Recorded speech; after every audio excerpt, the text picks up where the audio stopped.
A dangerous new line has been crossed in West versus Iran power struggle.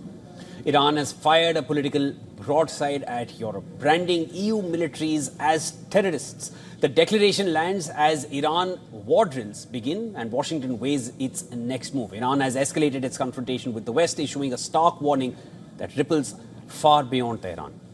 Well, the Speaker of Iran's parliament, Mohammad Bagher Kalibaf, has declared that the Islamic Republic now considers all European Union militaries to be terrorist groups.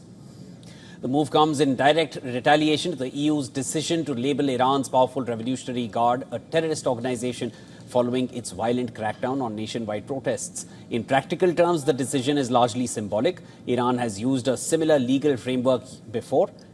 In 2019, after Washington branded the Revolutionary Guard a terrorist group, Tehran swiftly declared US forces as terrorists under Iranian law. This latest step follows the same playbook, but symbolism matters, especially at a moment of extreme regional tension.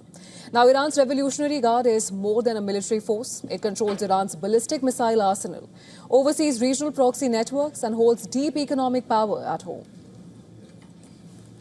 It answers only to Iran's supreme leader, Ayatollah Ali Khamenei. The timing is tense. US President Trump is openly weighing military options against Iran, and Trump later confirmed that dialogue was taking place, but without withdrawing his earlier threats. Saudi Arabia's defense minister reportedly said that if the U.S. backs off a strike, that will only embolden Tehran. What's your reaction to that, sir? Well, some people think that, and some people don't. If you could make a negotiated deal that would be satisfactory with no nuclear weapons, they should do that, but I don't know that they will, but they are talking to us, seriously talking to us. At the same time, Tehran has launched live-fire military drills in the Strait of Hormuz, the narrow maritime choke point through which roughly one-fifth of the world's oil trade flows. Any miscalculation here could send shockwaves through global energy markets, pushing oil prices sharply higher and rattling fragile economies. With the US increasing its military presence in West Asia and also issuing new threats, many Iranians say Washington is using military power to safeguard its own interests and stress that Iran will not bow to US pressure. Has the US ever truly helped people in any places like Iraq, Syria, Venezuela, or Lebanon? Has it ever considered the needs of local people?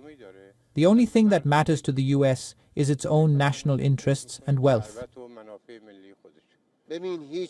They have never brought security, only anxiety. It's not just us. Other countries in the region share the same worries about the future. Can the presence of the US military truly bring security? On the contrary, if they withdraw, peace will follow and our security will significantly improve.